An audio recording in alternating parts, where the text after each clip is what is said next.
दोस्तों पूरा साल ਜਿਹੜਾ ਨਾ ਕੋਈ ਵੀ ਬੰਦਾ ਹੈ ਉਹਨੇ ਆਪਣਾ ਗੁਜ਼ਾਰਾ ਗੰਦਮ ਦੇ ਨਾਲ ਕਰਨਾ ਹੁੰਦਾ ਹੈ, ਗੰਦਮ ਦੀ ਰੋਟੀ ਖਾਣੀ ਹੁੰਦੀ ਹੈ। ਔਰ ਇਸ ਗੰਦਮ ਨੂੰ ਪੈਦਾ ਕੌਣ ਕਰਦਾ ਹੈ? ਆਮ ਜ਼ਿਮੀਦਾਰ ਪੈਦਾ ਕਰਦਾ ਹੈ। ਜ਼ਿਮੀਦਾਰ ਜਿਹੜਾ ਪੈਦਾ ਕਰਦਾ ਹੈ, ਜਿਹੜਾ ਇੱਥੇ ਮਿਹਨਤ ਕਰਦਾ ਹੈ, ਇਹਨੂੰ ਪਾਣੀ ਲਾਉਂਦਾ ਹੈ, ਇਹਦੀਆਂ ਖਾਦਾਂ ਸਪਰੇਵਾਂ, ਮੌਸਮ ਨਾਲ ਲੜਦਾ ਹੈ, ਇਹਨੂੰ ਬਚਾਉਣ ਦੀ ਕੋਸ਼ਿਸ਼ ਕਰਦਾ ਹੈ। ਜਦੋਂ ਫਸਲ ਤਿਆਰ ਹੋ ਜਾਂਦੀ ਹੈ ਉਸ ਟਾਈਮ ਇਹਦਾ ਰੇਟ ਪੈਦਾ ਕਰਨ ਵਾਲਾ ਨਹੀਂ ਲਾਉਂਦਾ, ਜਿਹੜਾ ਬੰਦਾ ਮਾਰਕੀਟ 'ਚ ਬ੍ਰੋਕਰ ਬੈਠਾ ਹੈ ਉਹਦਾ ਰੇਟ ਲਾਉਂਦਾ ਹੈ।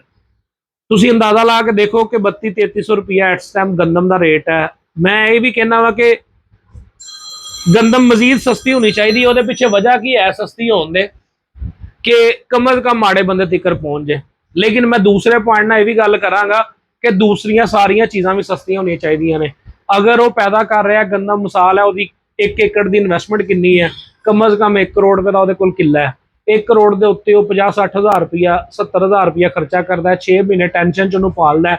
6 ਮਹੀਨਿਆਂ ਤੋਂ ਬਾਅਦ ਫਸਲ ਕੱਢਦਾ ਹੈ, ਕੱਢ ਕੇ ਮਾਰਕੀਟ 'ਚ ਸੁੱਟਦਾ ਤੇ ਉਹਦਾ ਰੇਟ ਜਿਹੜਾ ਅਗਲਾ ਬੰਦਾ, ਤੀਸਰਾ ਬੰਦਾ ਜਿਹੜਾ ਨਾ ਉਹ ਲਾ ਰਿਹਾ ਹੁੰਦਾ, ਨਾ ਲਾਉਣ ਵਾਲੇ ਨੂੰ ਫਾਇਦਾ ਤੇ ਨਾ ਅਗਲੇ ਨੂੰ ਫਾਇਦਾ ਤੀਸਰਾ ਬ੍ਰੋਕਰ ਚੁੱਕ ਜਾਂਦਾ।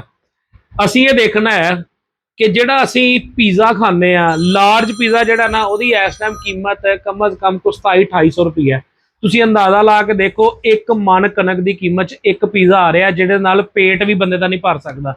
ਇਹਨਾਂ ਚੀਜ਼ਾਂ ਤੇ ਕੰਟਰੋਲ ਕਰੋ ਨਾ, ਇਹਨਾਂ ਚੀਜ਼ਾਂ ਦੇ ਰੇਟ ਘਟਾਓ। ਜਿਹੜੀ ਚੀਜ਼ ਬੁਨਿਆਦੀ ਜ਼ਰੂਰਤ ਹੈ ਸਾਡੀ, ਕਮ ਅਜ਼ ਕਮ ਉਹਦਾ ਤੇ ਰੇਟ ਅੱਛਾ ਹੋਣਾ ਚਾਹੀਦਾ। ਗੰਦਮ ਮੈਂ ਸਮਝਦਾ ਕਿ 4000 ਤੋਂ ਪਲੱਸ ਰੇਟ ਹੋਣਾ ਚਾਹੀਦਾ, ਤਾਂ ਕਿ ਕਮ ਅਜ਼ ਕਮ ਉਹਦਾ ਅਗਰ 1 ਕਰੋੜ ਸਮਥਿੰਗ ਖਰਚਾ ਹੈ ਜ਼ਮੀਨ ਦੇ ਉੱਤੇ, ਪਲੱਸ ਉਹਦੀਆਂ ਖਾਦਾਂ ਸਪਰੇਵਾਂ ਦੇ ਉੱਤੇ, ਤੇ ਕਮ ਅਜ਼ ਕਮ ਉਹਨੂੰ 1 ਕਰੋੜ ਦੇ ਪਿੱਛੇ ਕੋਈ ਰੁਪਈਆ ਜਿਹੜਾ ਉਹ ਲੱਖ ਸਵਾ ਲੱਖ ਰੁਪਈਆ 6 ਮਹੀਨਿਆਂ ਦੀ ਫਸਲ ਦੇ ਪਿੱਛੇ ਬਚ ਜਾਣਾ ਚਾਹੀਦਾ।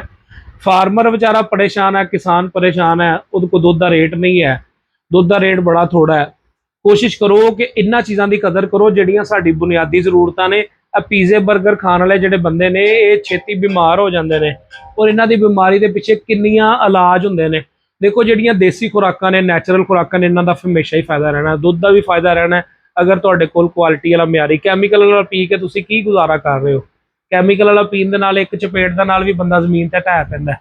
ਜਿਹੜੇ ਸਾਡੇ ਪੁਰਾਣੇ ਬਜ਼ੁਰਗ ਜਿਨ੍ਹਾਂ ਨੇ ਖਾਲਸ ਮੱਝੀ ਦਾ ਗਾੜਾ ਦੁੱਧ ਪੀਤਾ, ਉਹਨਾਂ ਨੂੰ ਅੱਜ ਵੀ ਦੇਖ ਲਓ 70 ਸਾਲ ਵਾਲਾ ਜਿਹੜਾ ਬਜ਼ੁਰਗ ਉਹ 20-25 ਸਾਲ ਵਾਲੇ ਬੰਦੇ ਨਾਲੋਂ ਚੰਗੀ ਤਾਕਤ ਰੱਖਦਾ। ਸਿਰਫ ਫਰਕ ਕੀ ਹੈ? ਖਾਲਸ ਖੁਰਾਕ। ਇਸ ਕਰਕੇ ਜਿਹੜੇ ਖਾਲਸ ਪੈਦਾ ਕਰਦੇ ਨੇ ਉਹਨਾਂ ਦੀ ਖੁਰਾਕ ਦੀ ਕਦਰ ਕਰੋ। ਤੁਹਾਡੇ ਤੱਕ ਮਿਆਰੀ ਤੇ ਕੁਆਲਿਟੀ ਵਾਲੀ ਚੀਜ਼ ਭੇਜਦੇ ਨੇ, ਉਹ ਚੀਜ਼ ਲਾਜ਼ਮੀ ਉਹਦੀ ਕਦਰ ਕਰੋ ਜਿਹੜੀ ਚੀਜ਼ ਦੇ ਉੱਤੇ ਮਿਹਨਤ ਹੋਣ ਤੋਂ ਬਾਅਦ ਉਹ ਤਿਆਰ ਕਰਕੇ ਤੁਹਾਡੇ ਤੱਕ ਭੇਜੀ ਜਾ ਰਹੀ ਹੈ, ਤੁਹਾਡੀ ਜ਼ਰੂਰਤ ਵੀ ਹੈ।